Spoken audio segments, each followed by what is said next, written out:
Assalamualaikum warahmatullahi wabarakatuh. Kami dari kelompok 4 akan mempresentasikan materi mengenai kebijakan ekonomi pada masa B.J. Habibie.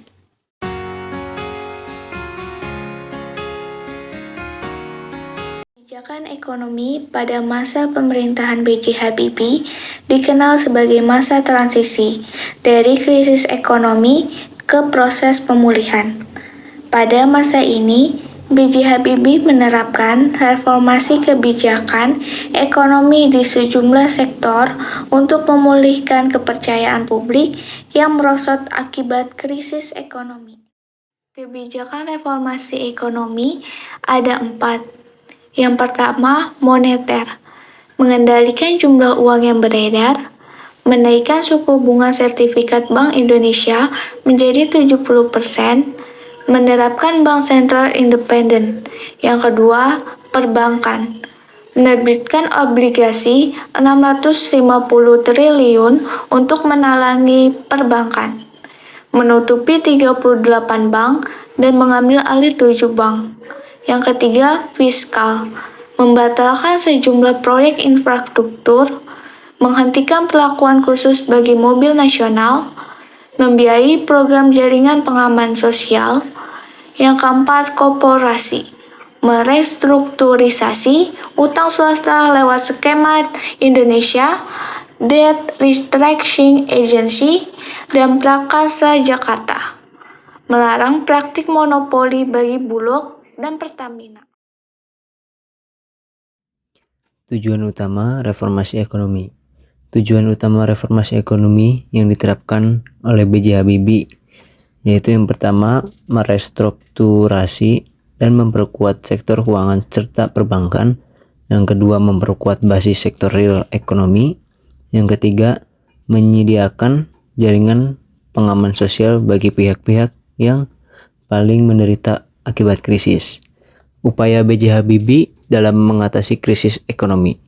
Yang pertama, nilai tukar rupiah berhasil dipotong terhadap dolar berkisar antara 10.000 hingga 15.000 rupiah. Yang kedua, mulai diterapkan independensi Bank Indonesia agar lebih fokus mengurus perekonomian Indonesia. Yang ketiga, merestrukturasi dan rekapitulasi perbankan melalui pembentukan Badan Penyihatan Perbankan Nasional yang bisa disebut BPPN dan unit pengelola aset negara. Yang keempat, melikuidasi beberapa bank yang bermasalah. Yang kelima, menaikkan nilai tukar rupiah terhadap dolar hingga di bawah 10.000 rupiah. Yang keenam, 7, membentuk lembaga perantauan dan penyelesaian masalah utang luar negeri. Yang ke-8, mengimplementasikan reformasi ekonomi yang disyaratkan International Monetary Fund yang bisa disebut IMF. Yang ke-9, mengesahkan Undang-Undang Nomor 5 Tahun 1999 tentang melarang praktik monopoli dan persaingan yang tidak sehat. Adapun kelebihan masa pemerintahan B.J. Habibie adalah berhasil memotong nilai tukar rupiah terhadap dolar masih berkisar antara Rp10.000 sampai dengan Rp15.000 rupiah, memulai penerapan independensi Bank Indonesia agar lebih fokus mengurusi perekonomian, membentuk lembaga pemantau dan penyelesaian masalah utang luar negeri, mengimplementasikan reformasi ekonomi yang diisyaratkan IMF, mengesahkan UU Nomor 5 Tahun 1999 tentang larangan praktik monopoli dan persaingan tidak sehat, mengesahkan UU Nomor 8 Tahun 1999 tentang perlindungan konsumen. Dan kekurangan masa pemerintahan B.J. Habibie ialah di akhir kepemimpinannya nilai tukar rupiah kembali meroket, tidak dapat meyakinkan investor untuk tetap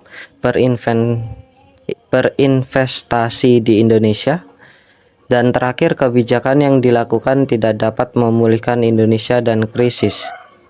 Kesimpulan pada masa ini, B.J. Habibie menerapkan reformasi kebijakan ekonomi di sejumlah sektor untuk memulihkan kepercayaan publik yang merosot akibat krisis. Serta adapun referensinya ialah antara lain sebagai berikut. Sekian presentasi dari kami. Kurang lebihnya mohon maaf. Wassalamualaikum warahmatullahi wabarakatuh.